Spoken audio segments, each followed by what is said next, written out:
you're on. All right, welcome to Facebook world and YouTube land.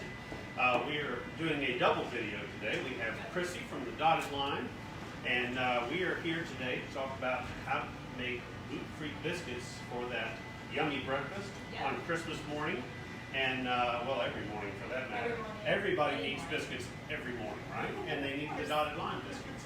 But I'm Eric from DeBerry Insurance, and we're here just sharing how to cook gluten-free, and just some tips and tricks and things like that. We have the Dotted Line biscuit mix. We have the super awesome all-purpose flour, and see there, we have our banana white.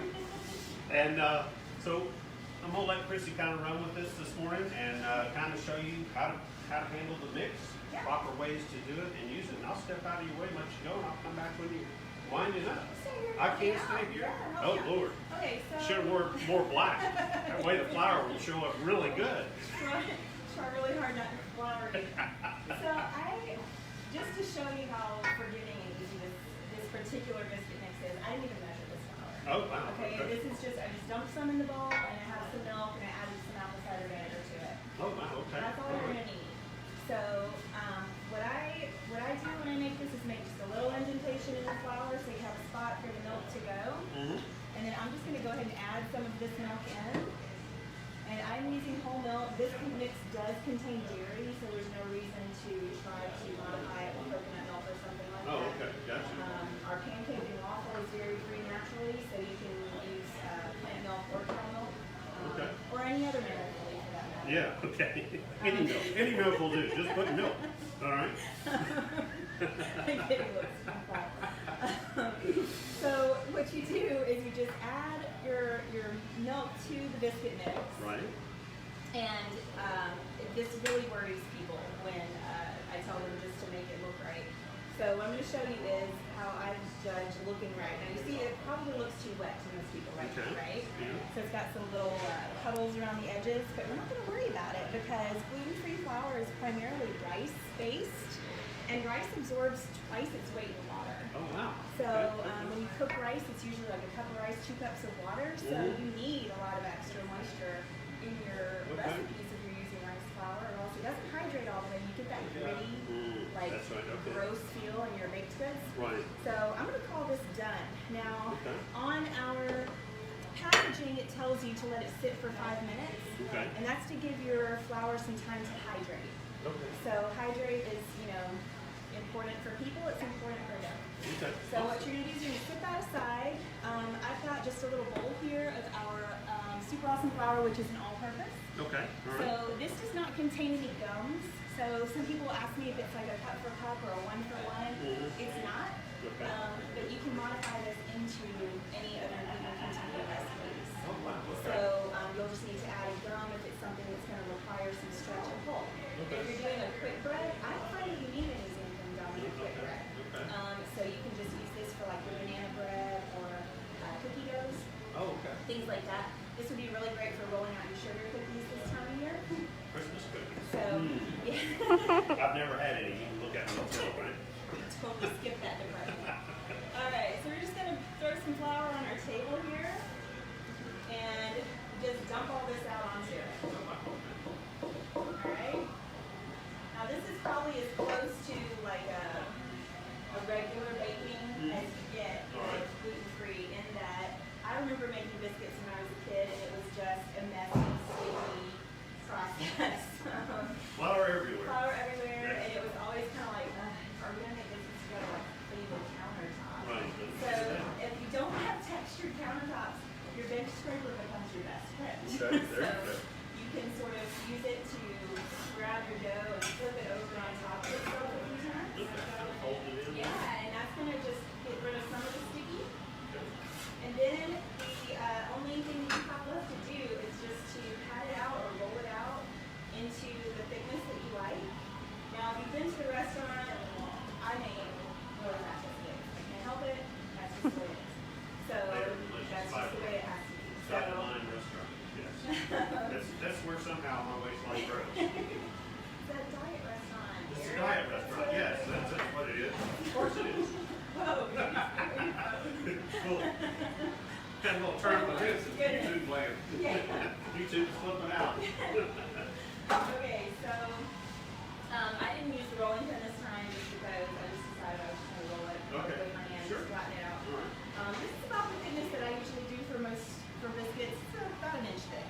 And so my trick would be just to put flour on your biscuit cutter, and then don't twist. Don't twist. Everybody get that? Okay, that's my tip of the day. Today, don't twist your biscuit cutter. It doesn't make as much difference on a gluten-free biscuit as it does on a gluten-containing dough. But if you've got a gluten-containing dough and you're grabbing your biscuit and you're twisting it, you're creating a gluten cloak around the outside of your biscuit, and it inhibits its ability to rise. Oh, look. So, There's a tip. I didn't know. there you go. Now you know. Should that window. Yeah. The more you know. The more you know. Okay.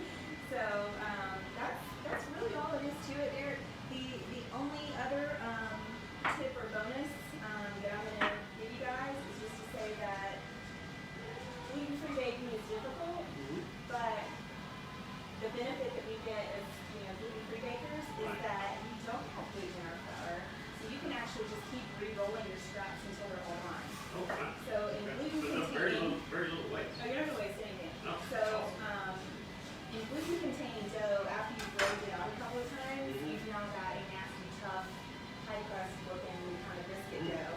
And so you definitely don't want to bake those and eat them. But on the gluten-free end of things, we actually get more of a lamination effect the more we roll it out and recut it up. So the end of our batch usually looks actually healthier than the beginning of our batch. Wow. So it's, we get the one benefit. That's the Fluffy one biscuits, benefit. right? Who doesn't want those, We right? don't have the waste of a gluten-containing dough. Okay. So that's it. Honestly, Awesome. we just, this is, I would say this was about three cups of flour that I used to make this mixture. Okay. And you can do drop biscuits if you prefer drop biscuits. I thought about that. This mixture itself is kind of like a biscuit. Okay. So if you have like a sausage balls recipe or something like that. Oh, I was just going to ask you what else can this Yeah. actually be used for, and that's a great I idea. remember that from when I was growing up, is we had biscuit that it was not usually for biscuits Right. because we made biscuits, Right. but the biscuit itself was used for sausage balls. Right. Or we had like a peach cobbler recipe that was like this, cut for cut kind of thing. Peppermint, pepper biscuit. We'll pass kind out of thinking about it. stuff. But you can use this for any of those types of recipes. Okay. So if you have, something you remembered back in the day that you used to enjoy that eats biscuit. The only thing is, I couldn't use this for pancakes. I would use it for pancake and waffle. Oh. So this has just got a lot of butter solids and stuff like that in it that I just don't think is going to make for as good of a pancake Right. as our actual pancake and waffle mix. All right. Well, hence biscuit mix. Okay. And the sausage ball thing. What a great idea! The holidays. I mean, families gathering. Sausage balls were always a big hit. It's the Okay. thing to do. Yeah. I mean, we always had to roll them out because, Right. that's the good job. That's a good job. Make them look good. Roll 100 supposedly. sausage balls. That's it. That's it. Well, tell me, folks. This is the biscuits. This is the dotted line biscuit mix. You can find it in stores. You can find it online. TheDottedLine.com. Okay, and we are in their YouTube kitchen, so this is a treat for us today to get to visit here and spend some time with Chrissy. What are some of the things that we got the super awesome flour, okay? And while these are getting ready to bake, and we are in TV time, okay? So these are going to go in the oven, okay? And oh my goodness, Then you're gonna pull biscuits off the counter. yes. I think this all the way through, okay? I don't do fake baking. This is Chrissy's first day. Oh my God, biscuits! Fresh out of the oven. There we go. Oh, it's TV land. We love TV land. TV biscuits. There you go.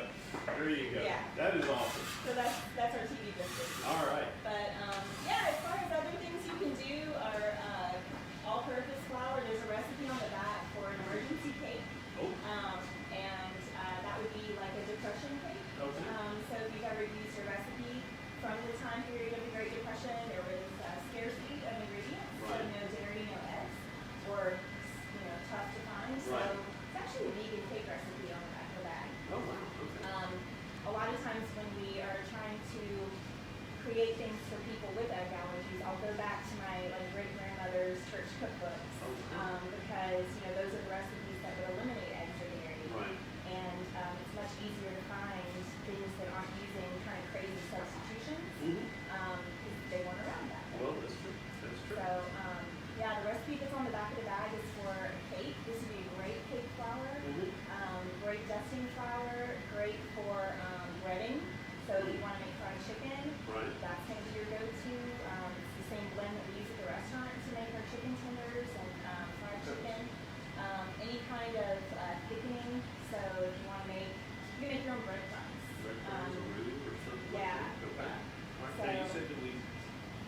gum need to be added, like xanthan gum? You said that's kind of a choice. Typically, you would add xanthan gum or bar gum or something along those lines if you're going to make something that needs a stretch. Okay. Gotcha. So if you're baking a white bread or something along those lines, you need xanthan gum because it depends on the gluten to provide the stretch and to hold the air pockets in. Okay. But anything that's like a quick bread that gets its leavening from just your baking soda, baking powder, apple cider vinegar, that kind of leavening, Okay. you can use a quick bread recipe without using xanthan gum almost every time. Wow. Folks, if you didn't know, now you do. Okay. That is awesome. So anything else that you want to go over? I think we're going to talk about the YouTube channel, the Dotted Line YouTube channel. So, we have someone tuning in from Pulaski. We have someone tuning in from Murfreesboro. Okay? You should let them know that they can get these on our website, Yeah. shipped anywhere in the USA. Anywhere you want to ship it, you can send it as a gift.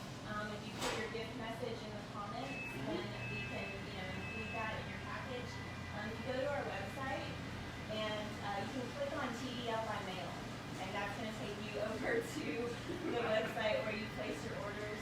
And we're shipping really quickly. If anybody lives on the West Coast, it's taking me about 5 days, just with our fastest UPS Right. shipping, the one that you pay for. Okay.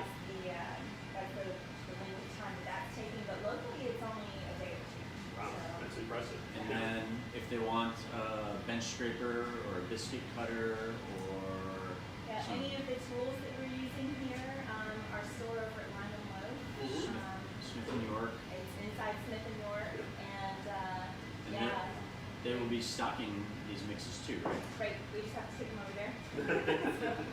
And I think you can also find them in Spice Store in Franklin. Savory Savory Spice, Spice in Yeah. Franklin Franklin and and Nash. Yeah, Nashville. Savory Spice. They don't have our all-purpose yet. I Okay. think they're going to start carrying that soon, but they definitely have the biscuit mix and the pancake and waffle. Somebody says you need a lapel mic. That's probably not So- a bad idea. I'm sorry. I don't So have a kitchen that hook. was Keith. Keith, when she's yelling at me, she does not need a lapel mic. So Oh, man. Fine. Well, also, folks, I want you to stay tuned to the Dotted Line for their YouTube channel, which part of this is on, part of it's on Facebook Live today. And they're going to be doing a cake, from what I understand. You're going to be baking a cake coming up. Show people how to do that Yeah, on we're your gonna, YouTube channel. we're trying to demo lots of recipes that you can do with our mixes. Okay. So we've already recorded the biscuits, we've recorded pancakes and waffles. What else did we record? Pie crust. I made a pie crust with the all-purpose. Okay. And so all of those things are going to be up on the YouTube channel soon. And we've got a long list of videos to record that we're hopefully going to be getting up on that site soon as well. I'm a visual learner, and I need to see it before I really understand how it's done. And if I was sitting at home and I made those biscuits and was adding all this milk and it just kind of looked like a puddle of liquid, I would probably panic a little bit. Right. But seeing somebody do it and seeing them adding so much liquid to it and it's kind of soupy and then all of a sudden magically it just kind of Yeah.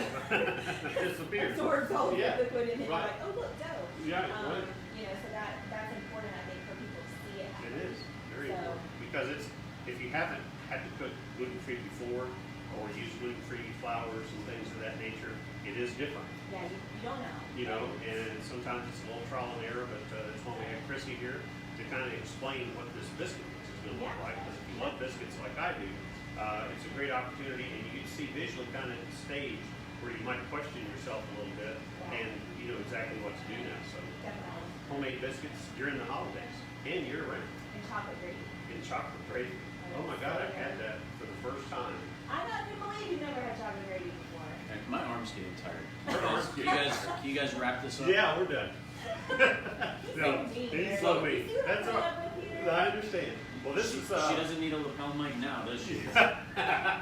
saw the volume go way up. Yeah. Well, listen, folks, we want to thank you for your time today. We kind of went on, but it's a great opportunity to learn and spend time. For those of you like me that are celiac, the information is invaluable on how to do things, also where to buy great products.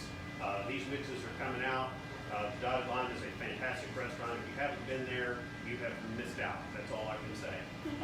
And their mixes are incredible, and of course, being a pancake waffle man. I love them.